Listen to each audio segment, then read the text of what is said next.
Welcome to episode 17 of the Dance Improvisation Series. I recently came to a realization about an aspect of dance which I thought might be worth discussing. I am going to try my best to describe what it was, as it is a rather abstract thought and challenging to put down in words. All the performative arts are characterized by their need to be performed in front of an audience.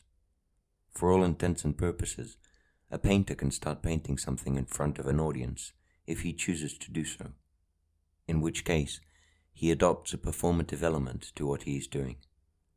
Platforms like Instagram or YouTube have in fact provided painters with the possibility to show to a large audience how they work. But there is no need to see the painter painting to be a spectator of their work. The performance can be found in equal measure by looking at the painting itself, without the painter having to be there. The same can be said for writers, film directors, sculptors, and many other artistic endeavors. The work is usually done in the absence of an audience. What's so interesting about the performative arts is that in witnessing a live show, it's almost as if one is witnessing the creation of the art before one's very eyes.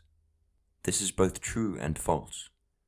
There have usually been weeks, months, if not years of work put into what we see on stage.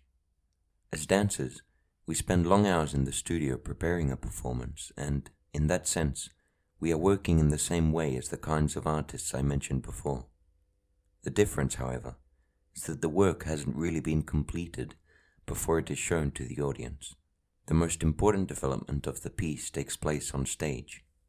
That is where it is finding its way into the world, and not before. Let's imagine, for instance, that someone starts choreographing a piece.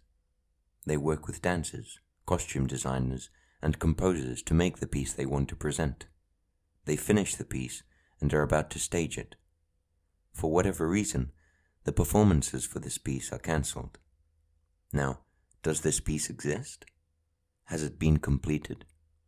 In a way, yes. But in another, and I would argue that this is the crucial one, no. We work towards a performance. A live show is the culmination of the process we've been engaged in. Without an audience, the work can never reach its ultimate stage. The beauty and essence of the performative arts is that, as their name suggests, they must be performed.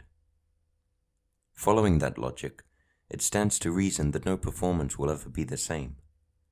Live shows provide us with an endless possibility for the development of the piece. I have often talked with other dancers about the incredible experience that is finding new levels or elements to a piece one has performed many times before. You can never end your discovery of a choreography. This also unfortunately presents us with a problem. If a piece is always being developed, is it ever completed? Writers must decide when their work is finished to hand it to publishers. Film directors must decide what the final cut of their movie is to show it in cinemas. Even though they might not be entirely satisfied with the end result, there is a point when the work won't be altered anymore. That isn't the case in dance. Before every performance, we discuss what could be improved from the last one and agree on certain changes. So we are always in the process of altering it and refining it. That begs the question, when does that process end? Once the last show has been done? But if it is restaged, then that process starts anew, so the work for that piece never really ended. This is something we must contend with as dancers and performers. It can be both a source of great meaning and joy, as well as frustration. We must accept that although we will always strive towards creating the best performances that we can, we will never be truly satisfied. And that is probably for the best. As the famous Da Vinci quote says, "Art is never finished, only abandoned." I think this perfectly captures what I am trying to say, and I think it is particularly true of dance. Let me know what you think about this, and what your experience with performing has been like.